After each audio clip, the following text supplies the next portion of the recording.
검색 한번 해보실래요? 쿠팡 그리고 드래그 얼롱이라는 드래그 얼롱을 두 개를 같이 검색해 보세요.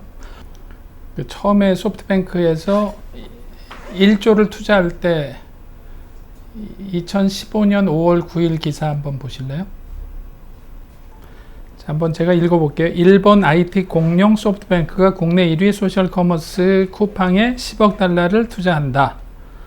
그 다음에 어쩌고저쩌고 이렇게 돼 있고, 밑에 8일 관련 업계에 따르면 소프트뱅크는 쿠팡을 운영하는 미국 소재 법인 포드 벤처스 LLC의 지분 20%를 취득하기 위해 이렇게 돼 있다고 그랬죠. 어저께 말씀드린 대로 쿠팡은 미국에 본사를 둔, 미국의 델러웨어에다가 페이퍼 컴퍼니를 둔 포드 벤처스라는 이름으로 시작을 했다고 그랬죠. 그래서 미국 지분을 산 거고요. 그 다음에 그 다음 패러그래프에 보면 소프트뱅크는 비상장 기업 투자에 흔히 사용되는 상환 전환 우선주로 투자할 계획이다 해서 RCPS라는 거로 투자한다고 돼 있죠. 그리고 그 밑에 보면 소프트뱅크의 투자가 완료된 뒤 포드 벤처스 지분 밸류는 5조 원에 이를 것이다. 투자 절차가 완료되면 소프트뱅크는 쿠팡의 외부 투자자 가운데 가장 많은 지분을 보유하게 된다. 일단 단독 지분율만 보더라도 다른 FI들을 압도한다. 여기에 현재 논의 중인 드래그 얼롱 옵션을 보장받는 경우 다른 투자자들과 완전히 차별화된 지위를 차지할 수 있다. 그래서 드래그 얼롱이라는 게 들어가 있고요. 드래그 얼롱 옵션은 소프트뱅크가 쿠팡의 주주 가운데 독보적인 영향력을 발휘하도록 하는 장치로 작용될 것으로 예상된다. 소프트뱅크가 특정 상대방에게 보유 지분을 매각하기를 원할 때 다른 투자자들도 이와 동일한 조건에 지분을 처분해야 하는 까닭이다.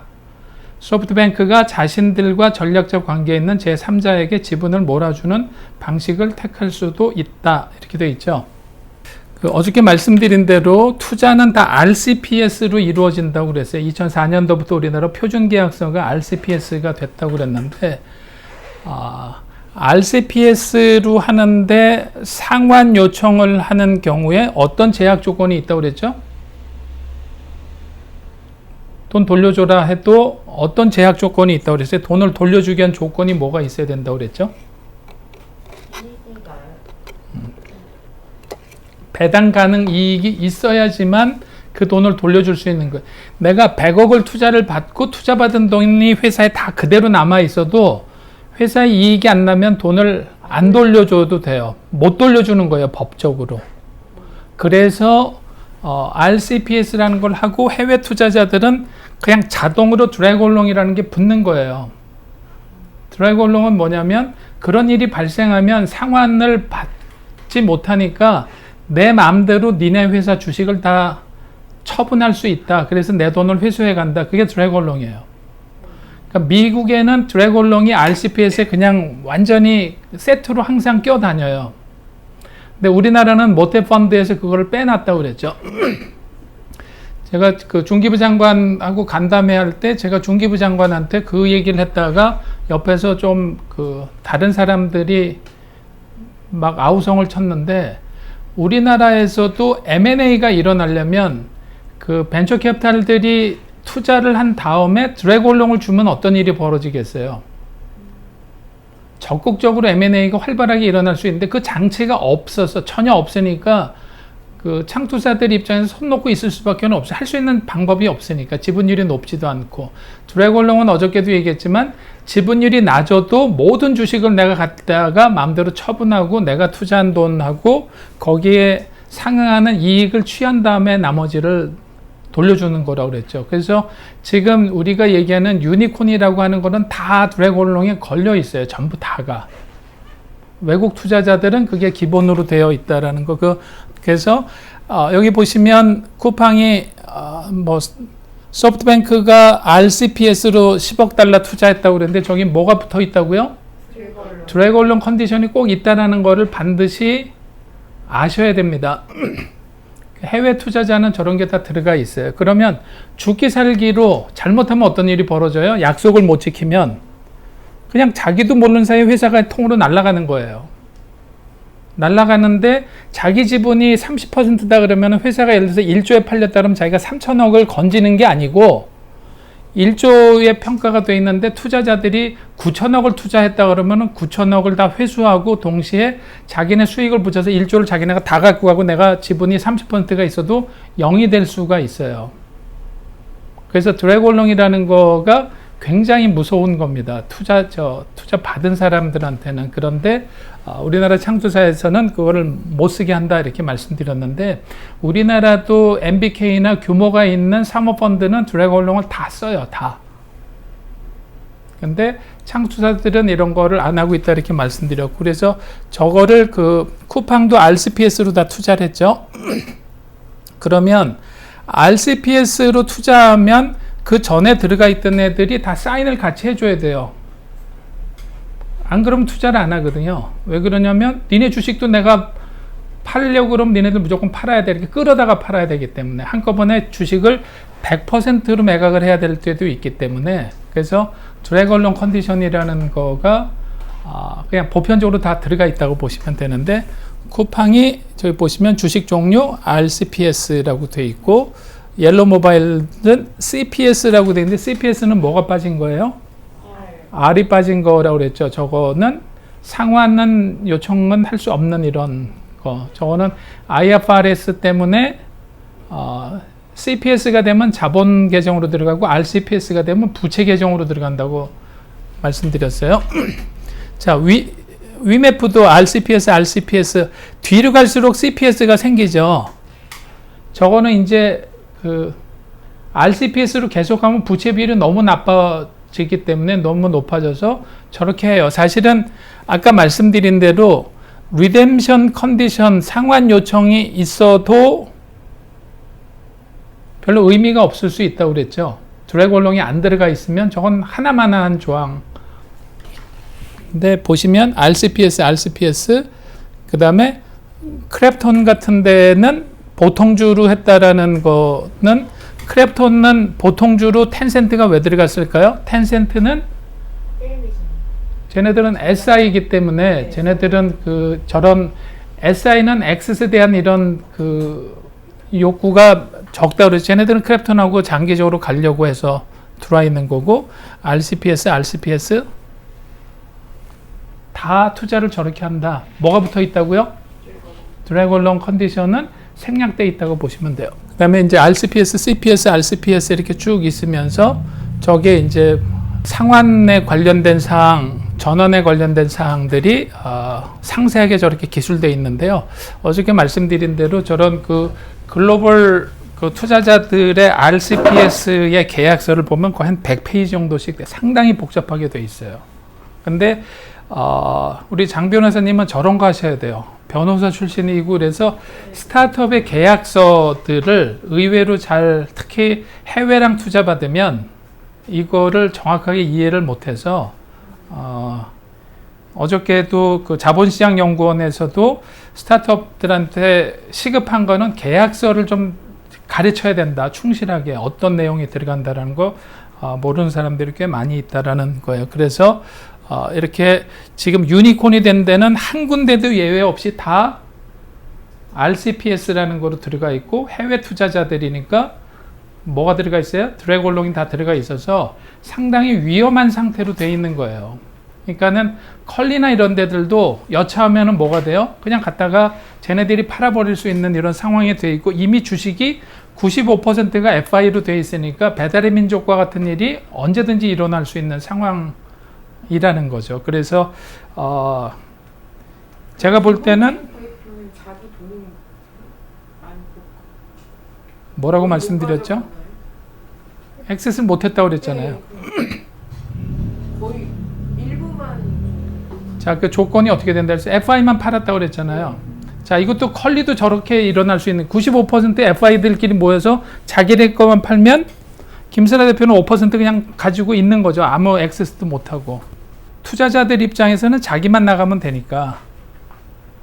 그리고 만약에 그거를 인수할 때가 나타난다 그러면 묶어둘라 그러겠죠. 그냥 배달의 민족 같은 식으로 나중에 네 건 수합을 시켜줄게 이럴 가능성이 상당히 크고, 어저께 반만 주고 반은 딜리버리 히어로라고 수합하신 분 12%를 썼어요.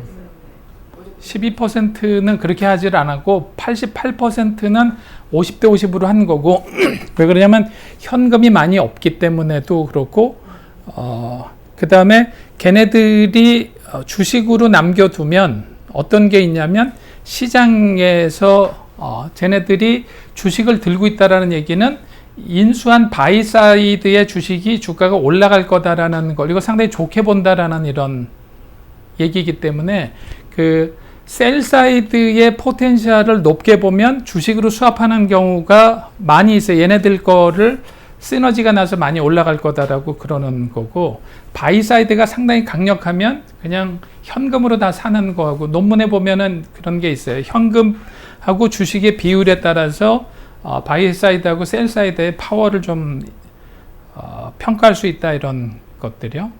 그래서 지금 우리나라 유니콘은 모두가 다 FI들이 연합하면 다 팔 수 있는 상황이다 이렇게 보시면 됩니다. 우리나라 이제 상황이 바뀐 거가 금년도에 보니까 대학생이 가고 싶은 기업 1위로 뽑은 데가 카카오, 삼성을 제꼈죠. 그리고 대학생이 가고 싶어하는 스타트업 탑10 페데레 민족이 1등이고 쿠팡, 토스 그래서 유니콘의 다크 사이드 이렇게 얘기했었는데 이거는 아까 말씀드린 대로 미국 상황하고 우리하고는 좀 달라요. 그래서 저런 경우도 많아요. 어떤 펀드가 있으면 나는 유니콘이라는 트로피를 가지고 있다는 걸 보이기 위해서 자기네 펀드의 포트폴리오로 비싸도 갖다가 조금씩 집어넣으려고 하는 성향도 좀 있어요. 그래서 유니콘이라는 것 자체가 얘네들도 어두운 면이 좀 있다는 거를 보이고요. 말씀드렸죠. 드라이버는 쇼고 퍼팅이 돈이다. 그래서 유니콘은 쇼고 드래곤이 돈이다. 이런 용어가 실리콘밸리에서 저렇게 쓰고 있다라고 말씀드렸어요. 자, 그런데 유니콘의 개수는 미국하고 중국하고가 거의 엇비슷했죠. 근데 엑시콘의 개수는 어떻게 돼요? 굉장히 차이가 많죠. 미국은 중국의 거의 2배, M&A는 거의 4-5배 정도가 일어나고 있어요. 그래서 이거를 하나하나 보지는 않았지만 미국에서 유니콘이 만들어진 거가 중국에서는 카피캣들이 많아서 그 다음에 업력이 미국이 좀 오래됐고 미국은 M&A나 IPO 할 수 있는 주식시장이 많이 발달이 돼 있기 때문에 엑싯을 잘한다라는 평가도 있고요. 업력도 비교적 길다 이런 것도 있고 중국은 대부분 카피캣들인데 특히 뭐가 부족해요? M&A가 부족하죠. 쟤네들 거를 사갈 만한 데가 아직 좀 기업 지배구조의 투명성이라든가 여러 가지 좀 문제가 있어 보인다. 그래서 이렇게 생각보다 엑시콘이 선진국에서 만들어진 거는 활발하게 되는데 중국 유니콘은 엑시콘이 잘 안 나온다 이렇게 보시면 될 것 같아요. 그래서 지금 우리나라도 유니콘 10몇 개 만들어졌다는 거에서 엑시콘이 된 게 뭐죠? 배민, 쿠팡, 배민, 크랩톤하고 그래서 이제 아까 거의 좀비콘 같은 거 된 데도 있고 하여튼 퀘스천 마크로 되어 있는 데들도 있고 이게 시간이 길어지면 유니콘이 되고 1, 2년 만에 엑스콘이 안 되면 거의 그냥 좀비콘으로 간다라고 보면은 될 것 같고요. 그리고 이 투자 깔때기 모양으로 보면 점점 뒤로 가면 갈수록 시리즈가 높아지면 높아질수록 엑싯이 굉장히 힘들다 그러죠. 그만만 커지면서 리스크가 커지기 때문에 그래서 미국에서 보면 이렇게 주식시장이 좋아지고 투자시장이 좋으면서 이렇게 IPO 숫자가 아주 급속도로 금년도에 늘어나고 있다. 작년에도 많이 늘어났고요. 지금 금액 베이스로도 그렇고 개수로도 그렇고 엑시콘들은 이런 것들 알리바바, 페이스북, 우버, 리프트, 스냅 같은 거, 구글 유니콘이 나이가 먹으면 어떻게 된다고요? 굉장히 엑스타이가 어렵다 이런 거죠. 늙은 유니콘은 엑싯이 굉장히 힘듭니다. 이렇게 얘기했죠. 평균 몇 년 만에 엑싯이 돼야 돼요? 평균 7년, 7, 8년 정도 걸린다라는 거. 이거보다 넘어간 애들은 굉장히 힘들다 이런. 그래서 좀비콘이 되면 그냥 이걸로 망한 거다 이렇게 보면 될 것 같아요. 그래서 우리나라도 10대 개 만든 것 중에서 지금 한 3개 유니콘, 엑스콘이 되고 좀비콘이 된 게 몇 개 있고 지금 퀘션 마크 있는 데들. 그래서 굉장히 생각보다 그렇게 가도 엑싯이 성공적으로 되기는 쉽지 않다 이런 거고요. 그리고 의외이긴 한데요. 유니콥스가 아까 지금 액티브 유니콘이 1300개 정도로 받고 엑시스 된 데가 아까 몇 개였었어요? 미국하고 중국만 봤을 때 몇 개입니까?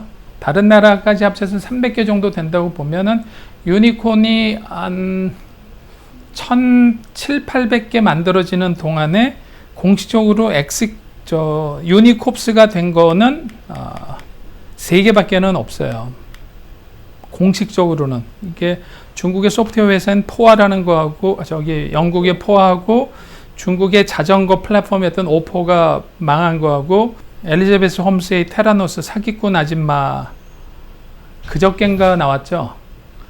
재판 이제 받는다고 20년형 정도를 예상을 하고 있더라고요. 근데 사기친 거에 비해서는 형량이 이렇게 많을 것 같지는 않고 재작년에 재판을 받으려고 작년 초부터 재판을 받은데 코로나 때문에 연기시켜달라고 계속 그러고 있다가 아기를 낳아야 된다고 또 연기시켜달라고 해서 2년간 연기시키고 아기 낳고 이번에 재판 받는다고 나왔어요. 근데 자기도 피해자다 이러면서 자기 동업자였던 남자친구한테 자기가 가스라이팅을 당하면서 자기도 뭐 어쩌고 저쩌고 이렇게 얘기하는데 미국 언론에서는 쇼를 하는 것 같다 이런 거예요. 처음부터 미국판 황우석 사건이라고 그러는 거죠. 실제로 아무것도 없었던 피 한 방울 뽑아서 250개의 질병을 10분 내에 5분 내에 뭐 하는데 10,000원 20,000원이면 된다라고 했던 거. 그래서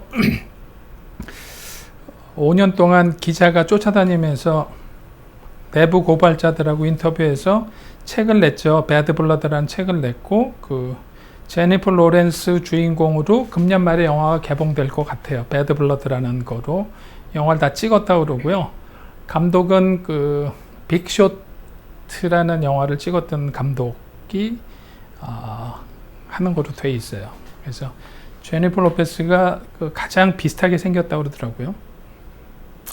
그래서 이런 데가 유니콥스인데 공식적으로 1000몇백 개 나오는 동안에 유니콥스가 거의 안 나왔다. 그런데 이걸 가지고 연구한 학자들이 많아요. 왜 유니콘이 망한 기업들이 거의 안 나올까? 근데 이게 이제 1차 닷컴 버블하고 비교하면서 1차 닷컴 버블 때는 비즈니스 모델 개념보다는 비즈니스 컨셉을 가지고 했었다. 그리고 그때는 젊은 친구들이 아이디어 차원에서 실제 인더스트리의 경험이 적은 친구들이 창업을 했는데 그 유니콘들은 인더스트리에 적어도 10년 이상 있는 친구들이 서너 명이 모여서 MBA 출신들이 많고 글로벌 멤버들을 모아가지고 했다. 그래서 그렇게 분석을 하는데 그것도 뭐 결과 편향적일 수도 있죠. 그럼에도 불구하고 공식적으로 유니콥스는 많이 나오지 않았다라고 이렇게 보시면 될 것 같아요. 그리고 아까 그 말씀드린 그런 사이트들에서 그 이머징 유니콘이라든가 넥스트 유니콘, 퓨처 유니콘이라는 이름으로 곧 유니콘이 될 회사들을 다 공개를 하고 있어요. 그 제가 이것도 쭉 정리를 해봤는데 몇백 개가 되거든요. 그 T는 테크크런치고 C는 CB인사이트에 저렇게 나와 있는데 그 이머징 유니콘도 이런 데서 그 자료 제공을 하고 있는데 우리는 그 유니콘 말고 훨씬 더 관심을 가져야 되는 건 이런 이머징 유니콘이거든요. 그래서 이머징 유니콘 언론마다 다른데 넥스트 유니콘, 퓨처 유니콘이라는 이름으로 쓰는데 다 묶어서 뭐라고 쓴다고 그랬죠? 수니콘이라고 그러는데요. 수니콘. 곧 유니콘이 될 것 같은 애들 수니콘이라고 부르는. 유니콘수가 더 많지 않나요? 교수님? 루이신 커피도 있고 네. 옐로우 모바일도 있고 그러니까 옐로우 모바일이나 이런 데는 공식적으로 파산을 하지 않았잖아요. 그러니까 좀비콘으로 돼 있는 거죠. 루이신 커피도 없어진 게 아니라 미국에서 퇴출만 된 거지 중국에는 남아 있으니까 얘네들이 완전히 파산 절차를 밟아서 그래서 아까 말씀드린 대로 좀비콘은 엄청나게 많을 거라고 보는 거예요. 걔네들은 이제 공식적으로는 좀비콘이라고 부르는 거고 일단 유니콘이 된 지 좀 지난 애들은 그냥 다 상태가 안 좋아졌다 이렇게 그러니까 좀비 상태로 되는 건 굉장히 많을 거라고 보는 거죠. 그래서 아까 만들어진 거에 비율로 놓고 보면 엑스콘이 되는 거가 지금 1800개 중에 500개 정도 나갔다 그러면 그 정도 될 거라고 봐요. 아까 이게 3분의 1도 안 되죠. 이게 얼마 되려나? 한 4분의 1? 그러니까는 저거에 4분의 1, 4분의 3 남아있는 것들 중에서 반반도 안 될 거. 그러니까 이 정도에서 4분의 3은 나머지 액티브 유니콘의 4분의 3은 좀비콘으로 되어 있을 거다로 보는 거죠. 그래서 빨리빨리 그 엑스콘이 되지 않으면 별로 의미가 없다. 그래서 정책 목표가 유니콘이 되는 것 자체가 얼마나 위험한지를 말씀드린 거고요. 그래서 그 정부에서 이런 그 스타트업을 가지고 유니콘으로 키운다라는 것 자체는 완전 코미디라고 보는 거예요. 그래서 별로 의미가 없고 비즈니스 모델이 조기에 정착을 잘했으면 1000억, 2000억에도 IPO를 한다든지 M&A에서 나가면 되는 거지 그걸 굳이 비상장 상태로 기업 가치가 1조가 간다라는 거는 비상장으로 남아있다라는 거는 아직도 FI 입장에서는 엑싯을 해야 되는데 아직도 정리가 안 되고 있다라는 뜻이잖아요. 자, 내일은 조금 케이스를 가지고 디테일하게 이제 여러분들이 3일 동안 이제 이해를 하셨으니까 케이스를 많이 얘기를 할 건데요. 제가 코리아 스타트업 포럼하고 중기부 장관한테 이렇게 8개를 제안을 했어요. 스타트업에 관련된 정책 기조를 완전히 바꿔야 된다. 그래서 스타트업 투자자 엑싯을 연결하는 선순환 구조를 갖고 가는 정책 기조를 바꾸자. 저거를 요번에 중기부 장관이 발표하면서 그 엑싯 펀드도 만들고 엑싯을 강조를 굉장히 많이 한 거예요. 그래서 권 장관이 저한테 그러더라고요. 유 교수님이 얘기하신 거 최대한 다 반영했습니다. 이렇게 해가지고 정책 기조를 바꾸겠다라는 얘기를 많이 했는데 아쉬운 거는 그런 거예요. 엑싯 펀드를 만들어서 M&A 펀드를 하겠다 그래서 FI 보고 펀드를 만들어 준다는데 FI가 얘네들을 스타트업을 엑싯을 시켜준다 그러면 아까 처음에 케이스 3개를 봤지만 거기는 또다시 팔려야 되는 거니까 그 스타트업의 앙트로프로너 입장에서는 좋을 수 있을지는 몰라도 거기 있는 직원들이나 회사에 대한 이런 거는 또 다른 스토리가 되는 거니까 그래서 이 정책 기조를 너무 투자하지 말고 엑스까지 연결해서 선순환 구조가 돼야 된다라는 거고요.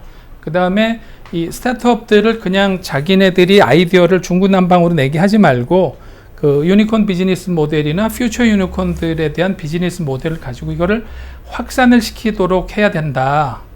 그래서 이거는 프랑스 같은 데서는 마크롱 대통령이 직접 나와서 프로븐 비즈니스 모델에 대해서는 적극적으로 지원을 하겠다 그러는데 유니콘으로 자리를 잡았다라는 건 이미 비즈니스 모델은 검증이 됐다라는 거기 때문에 이런 게 확산이 많이 돼야 되는데 또 장점이 어떤 게 있냐면 우리나라는 포지티브 규제를 쓰고 있어서 규제가 엄청나게 많은 나라이기 때문에 미국이나 중국은 네거티브 규제를 쓰고 있기 때문에 비즈니스 모델이 비교적 자유로운데 그러니까 유니콘 모델이나 이런 거를 혼자서 개인적으로 저거 굉장히 좋은 것 같은데 베데르 민족 같은 거를 한국에서 만들면 좋을 것 같다.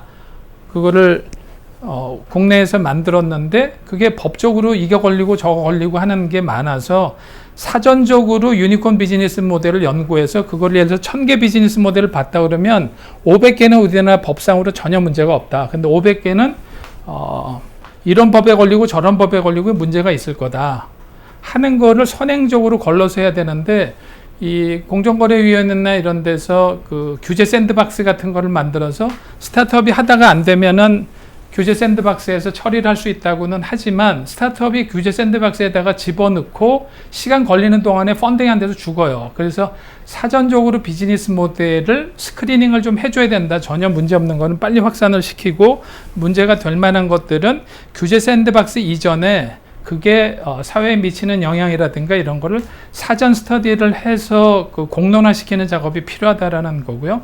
그리고 페일콘 같은 거 대부분 다 실패를 하기 때문에 페일콘을 우리나라에서 코리아 페일콘 좀 했으면 좋겠다라는 거고 그 다음에 얼리 엑싯을 위해서 M&A 활성화가 돼야 된다.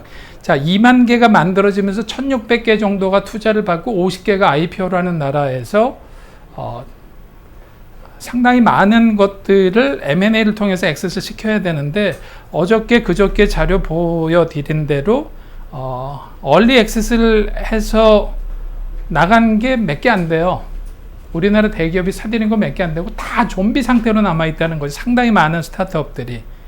그래서 이 얼리 액세스를 위해서 M&A를 활성화하기 위해서 해야 되는데 M&A는 누가 하는 게 좋은 거냐면 SI가 무조건 해야 되는데 SI가 하도록 많이 지원을 해야 되는데 어저께 말씀드린 대로 삼성그룹의 자회사가 된다든가 뭐 LG의 자회사가 돼야 되고 이거는 그 고민해야 될 게 굉장히 많거든요. 그 조직 문화도 다르고 지배 구조에서도 그렇고 이거를 어떻게 연착륙을 시킬 것인지를 많이 연구를 해야 되는데 이 부분이 전혀 언급이 없어요. 그래서 이 부분이 좀 다음 정권에서 이게 됐으면 좋겠다고. 근데 요번에 좀 이거를 중기부에다가 요번 그 엑시트 활성화할 때 이걸 넣자고 그랬는데 이거는 도저히 짧은 시간에 못 하겠다 해서 이거 뺐거든요. 근데 가장 중요한 게 4번인 것 같아요. 그리고 5번에 IPO 시장 제도 개선을 하자. 적자 이슈를 자꾸 특례로 가지 말고 그냥 풀자. 그럼 미국같이 대부분 적자 기업들이 가는데 그냥 그 증권사나 시장에다가 맡겨두고 이거를 흑자만 가야 된다든가 이런 가이드라인을 풀어놓자 해서 최소한 코스닥만이라도 풀어주자. 그래서 이 규제에 관련된 이슈, IPO 시장을 처음부터 제로 베이시스에서 좀 하자 이런 거고요. 그 엑싯에 대한 유형 연구를 많이 해야 되는데 아까 말씀드린 대로 큰 거는 글로벌 M&A나 국내 M&A나 글로벌 IPO나 국내 IPO가 있는데 조기에 하는 이런 것들은 어떻게 하는 게 좋은 건지 방법론이라든가 이런 거가 연구가 돼야 되는데 그래서 이런 게 우리나라에 있는 것 중에서 좋은 게 영화에 들어가 있는 거예요. 그 영화 산업이 벤처캐피탈 자본이 처음에 제가 창투사 그 사장을 할 때만 하더라도 영화 사회밖에는 투자를 못했어요. 그 제가 투자했던 거 뭐 깊은 슬픔, 선인장 이런 거 했다가 다 망했는데 깊게 슬프고 뭐 하여튼 뭐 그런데 투자를 그 영화사 주식을 사니까 얘네들이 뭐 빵 사 먹고 떡 사 먹고 옛날에 하다가 망한 거 돈 집어넣었다 그러고 끝나버리는 경우가 많아서 그 다음에 이제 만들어진 게 SPC를 만들어서 영화를 그게 일신창투가 원조가 돼서 했는데 고정석 사장이라고 MIT에서 학위를 한 그 분이 은행나무 침대라는 걸 처음으로 우리나라에 도입해서 은행나무 침대를 만든 강우석 감독의 회사에다가 투자한 게 아니라 은행나무 침대를 페이퍼 컴퍼니로 만들어서 거기에다가 돈을 집어넣고 그 영화가 개봉된 다음에 돈을 털어서 원금을 돌려주고 나머지를 반씩 나눠 갖는 구조로 만들었어요. 그러니까는 영화판은 지금 영화를 보시면 90% 이상이 다 벤처 캐피탈들이 들어가 있어요. 돈이. 그래서 무슨 창투 무슨 펀드 이렇게 쭉 다 볼 수가 있는데 그래서 영화는 대박이 터진다라고 해서 하는 게 아니라 영화는 엑싯이 확실하다는 거. 개봉과 동시에 엑싯이라는 게 꼭 성공을 얘기하지는 않아요. 성공이든 실패든 개봉만 하면 되니까.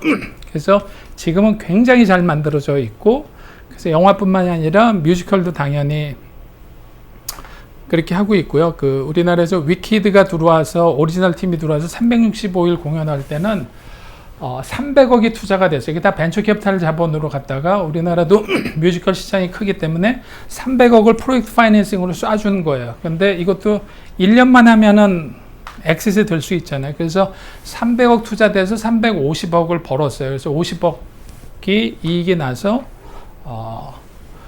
뭐 이런 거 저런 거 제하고 손해는 안 본 이런 딜이 있는데 그 과거에는 이제 이거를 응용해서 뭐도 하냐면 뭐 책을 내는데도 쓴다고 그랬죠. 그 다음에 인체 신비의 전, 공룡전 이런 것들 다 그렇게 해요. 하춘화 쇼, 조용필 쇼 이런 것들도 조용필이 잠실운동장에서 콘서트 몇 번 지속적으로 했었죠. 그러면은 그게 한 15억 정도 들어가는데 15억을 줘서 조용필 개런티를 한 5억 주고 대관으로 5억 쓰고 거기 이제 세션맨들이나 이런 데들 스태프들 5억 썼다. 근데 티켓이 80% 이상만 팔리면 15억이 되고 100%가 거의 다 나가면 20억이 되는데 돈이 들어가서 잠기는 기간은 3, 4개월밖에 안 돼요. 그래서 15억 투자했다가 3개월이면 다 끝나가지고 많이 벌면 15억 투자해서 한 2억 5천만 원 정도 버는 딜을 하는데, 그런 거를 여러 번 1년에 서너 번 반복한다 그러면은 그것도 꽤 괜찮은 수익을 낼 수 있고 이런 거라, 그런 게 이제 엑싯을 연구한 이런 거예요. 그래서 그런 것들을, 그래서 바이오 분야 같은 데서도 이런 걸 많이 활용하면 좋을 것 같다 이런데, 실리콘밸리에서도 이제 실리콘이라는 이름보다도 바이오도 굉장히 많이 하는데, 실리콘밸리가 이런 형태를 SPC를 만들어서 하는 거를 많이 했는데, 왜 그랬냐면 제약회사가 자기네들이 잘 팔고 있는 아이템 가지고 하면서 지속적으로 신약 개발하는 건 당연한데, 상장 기업들이 공시의 의무가 있으니까 신약 개발을 한다, 공시를 했다가 실패하는 게 훨씬 더 많은데, 실패를 하게 되면 실패했다 그러면 주가가 떨어져요. 회사에서는 별로 큰 데미지가 없는데. 그래서 얘네들이 잘라내서 바깥으로 SPC를 만들어서 바깥으로 내놓고 그 다음에 하는 거예요. 그러면은 그 공시 의무가 없어서 바깥에다가 성공하면은 걔네들을 자기네가 합병을 시키면서 이 신약에 대한 걸 이렇게 했다. 그렇게 해서 그 개발 비용 같은 것들도 투자자들한테 투자하라 그래서 이렇게 하는 방식으로도, 그러니까 바이오도 하고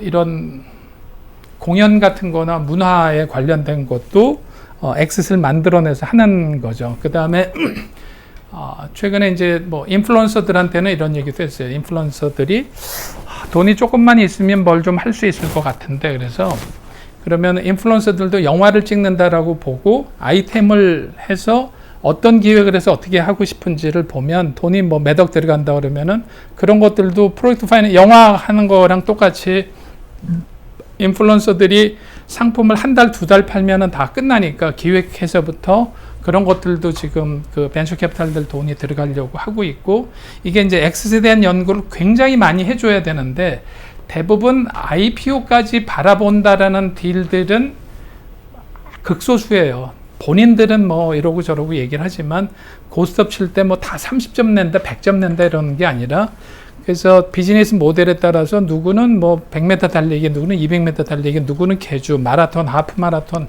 종류가 다른 것 같이 엑싯에 대한 유형 연구를 많이 해야 되는데 거의 없어요. 엑싯이란 말도 제가 많이 꺼내서 얘기는 하고 있지만 그냥 벤처 캐피탈들이 그 습관적으로 쓰는 얘기들 말고 스타트업을, 그래서 우리 장 대표님 같은 분들이 중요한 거예요. 이거 게임의 법칙에서 엑싯을 가지고 시작을 해야 된다. 나는 언제 엑싯을 어떤 방식으로 구체성 있게 해야 된다라는 거고요. 그리고 이 스타트업 명예의 전당은 왜 그 유현진이나 축구선수 누구죠? 손흥민 이런 애들만 그러냐. 비즈니스로 성공한 사람들도 세금도 많이 내고 고용 창출도 많이 했으니까 스타트업으로 어느 정도 엑싯까지 성공을 하면 명예전당을 만들어서 좀 영광스럽게 해줘라. 그래야지 명예전당으로 보내고 이 사람들로 하여금 아까 얘기한 대로 사회적 부채의식 같은 거, 그래서 돈을, 카카오도 돈을 뭐 5조를 내놓는다 그러고 배민도 뭐 6천억을 내놓는다 그랬는데 좀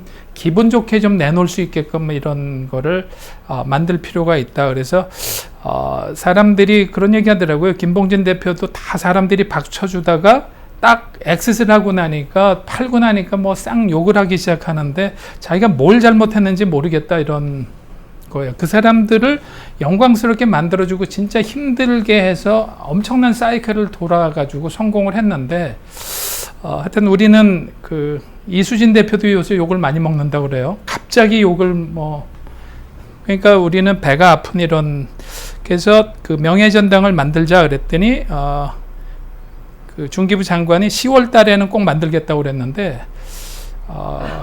목표 안에는 들어가 있다는데 아직 별로 그 얘기가 없어요. 이거는 너무 쉽다. 돈도 안 들어가고. 그래서 제가 그랬어요. 훈장을 좀 주자. 스타트업 훈장이라는 걸 만들어서 좀 영광스럽게 좀 해줘라. 자, 그리고 8번이 이어서 비즈니스 엔젤 활성화. 그래서 페이스북 마피아나 뭐 페이팔 마피아나 이런 거 같이 우리나라도 스타트업으로 성공한 친구들한테 배민 마피아, 카카오 마피아, 네이버 마피아 이런 것들이 활성화될 수 있게끔 만들어서, 자, 카카오 마피아나 배민 마피아는 배민도 배민 가서 얘기를 했는데 배민도 이제 이런 얘기를 하기 시작했고요.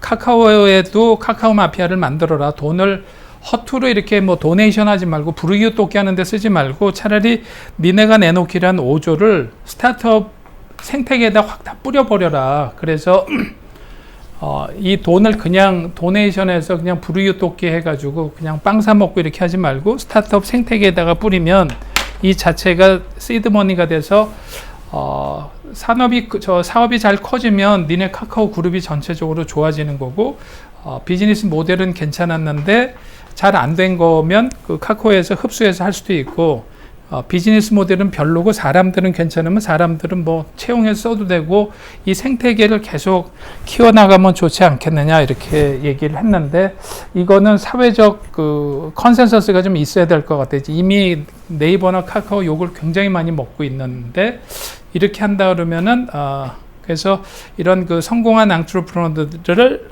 조금 영광스럽게 만들어주고, 실제 스타트업 생태계, 그래서 이들이 카카오가 뿌린다 하는 돈만 스타트업으로 뿌려놓으면 모태펀드에서 4조 뿌린다는 거 필요 없다. 그래서 그 중기부에다도 그래서 이런 거 활성화시켜 놓고 모태펀드는 좀 다른 각도로 생각을 좀 해보고 이런 데들을 성공한 그 스타트업들을 엑싯을 시켜서 엑싯한 거에 상당 부분을 이렇게 다시 들어올 수 있게끔 하자. 이게 8가지를 제안을 했고요.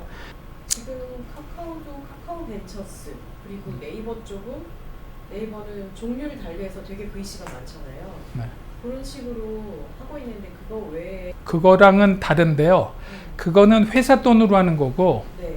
그 전에 성공한 앙트로프너들이 개인적인 돈을 내놓으란, 지금 김범수 대표도 자기가 개인적으로 5조를 도네이션 한다고 그랬고, 배민의 김봉준이 지금 우리나라에서 재벌 기업들이 돈 내놓는다는 건 다 회사 돈을 내놓는 건데, 이거 개인 돈을 내라는 거다. 개인 돈을 내겠다고 그런 거예요. 그래서 처음이죠. 이 김범수 대표가 개인 돈을 내놓겠다는 거죠. 자기가 주식 판돈이나 이런 회사 돈을 도네이션 한다는 게 아니라, 회사에 내놓는 돈하고 개인적으로 사회 도네이션 하는 거하고는 색깔도 다르고 쓰여짐이, 이거는 그냥 불이웃돕기 하는데 그냥 뿌려지지 말고, 그 김봉진 대표가 6천억을 도네이션 한다니까 하루에 10팀, 20팀씩 와서 자기 아무것도 못하겠다고 그랬거든요. 그냥 무슨 단체, 장애인 단체 이런 데가 너무 많이 찾아와서. 그런데 이 사람들이 돈이 있는 게 아니에요. 지금 엑싯을 안 한 거니까. 그러니까 이거 개념도 잘 몰라요, 사람들이. 그러니까 아까 그 김봉진 대표도 1년에 20%씩 4, 5년에 걸쳐서 수합을 하면서 그것도 팔아야 돈이 되는 거지, 안 팔고 있으면은 갖고 있는 현금이 없어요. 카카오도 김범수 대표가 주식을 팔아서 자기 개인적으로 자기가 회수가 되면 일부씩 내놓겠다 그런 거지, 5조를 현찰 한꺼번에 내놓겠다는 게 아닌데, 그래서 더더욱이 그렇게 되면 조금씩 만들어질 때마다 생태계에다가 뿌려주라는 거죠. 근데 회사가 하게 되면 반드시 성공을 시켜야 된다라는 게 있지만, 이거는 성공에 대한 이런 것보다도 스타트업 생태계를 위해서 그냥 뿌려주는 거예요. 마중물 같이 뿌릴 수도 있고, 어떤 인더스트리를 정해가지고. 그래서 페이팔 마피아나 이런 것들을 연구를 좀 해보라 그러는 거고, 개념만 던져놓은 거고, 좀 고민들을 해보자. 그래서 일단은 중요한 거는 이 앙트로프너들을 좀 영광스럽게 좀 해줘라. 스타트업에서 성공한 애들도. 근데 우리나라에서 흔한 게 저런 거잖아요. 군면제. 근데 이거 뭐 군면제까지 될 거는 아닌 것 같은데,